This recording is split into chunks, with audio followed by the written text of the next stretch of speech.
Alright, so this is deep dive into stuffed poblano peppers. Here's the picture of the dish I made. It doesn't look as good as it did in person.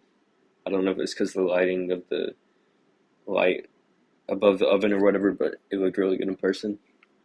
Um, Here's a little bit about the history behind the peppers.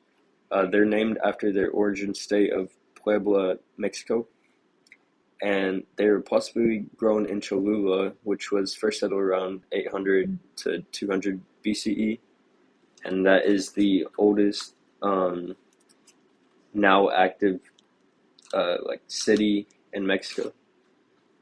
And they played a big part in the Aztecs diet, and they were popular because of their mild flavor, and they also had good health because these peppers had a lot of rich vitamins like vitamin C, so they brought good health to the Aztecs.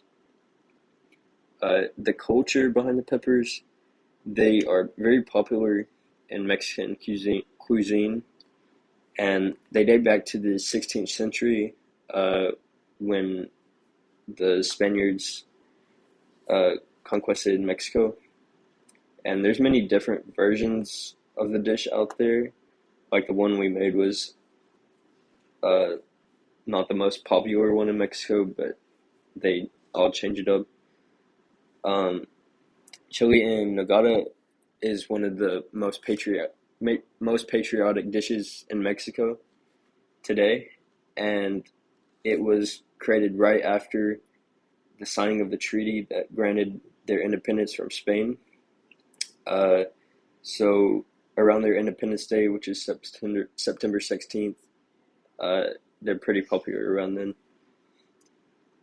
The nutrient composition of the dish, it has 312 calories, 13 grams of fat, 27 grams of carbohydrates, 22 grams of protein, 2 grams of fiber, and they're rich in vitamins A and C. And just one of the peppers contains 95% of the recommended daily allowance of vitamin C. And this is another reason they were very good for the Aztecs back then. Relationship to disease, they contain vitamins A and C, which are antioxidants, which fight underlying damage from free radicals, which basically that's the stuff that makes you age. And there's no substantial research on eating the peppers like specifically, but we do know there are antioxidants in them. Ensuring fresh quality of poblanos. To ensure it's ripe, you should check for discoloration, soft spots, and strange odors. And you can usually cut around it if it does have those. But if the skin is wrinkled and it has those things, then you should probably just throw it out because that means it's going bad. Agricultural information of the peppers. The growing season lasts around 2 months. The seeds aren't very tough, so it's best to plant them 2 to 3 months before the last frost date, which is around early spring. And they need to have nighttime temperatures above like 60 degrees for them to stay healthy. And it takes around 65 days for them to fully grow, and they're generally available all year round.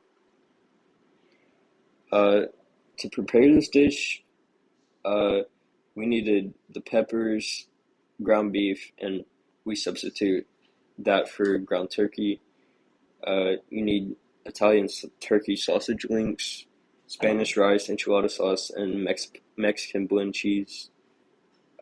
You heat the peppers first until the skin blisters, and then you pull them out and let them cool and flip them. And then you add the meat to a skillet, add seasoning. We added like taco seasoning and salt and pepper, and then you just cook the meat until it's no longer pink. And then you fill the peppers with the meat mixture, add the enchilada sauce and cheese, and then you put it back in the oven again until the cheese is melted. It was pretty easy, but it was really good also.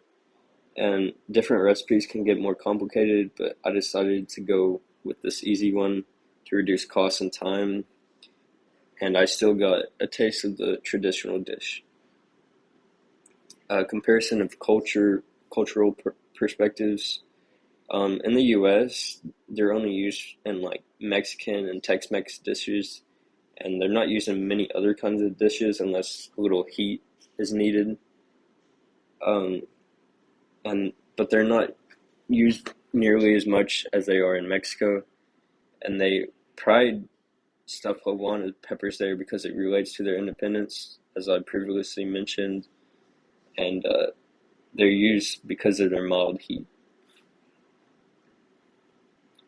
The taste of the dish, we switched up the recipe a bit uh, from what it recommended and also from the traditional dish, but it was still really good. And it wasn't as spicy as I thought because I thought it was going to be pretty spicy because we're eating a direct pepper, but it wasn't that bad.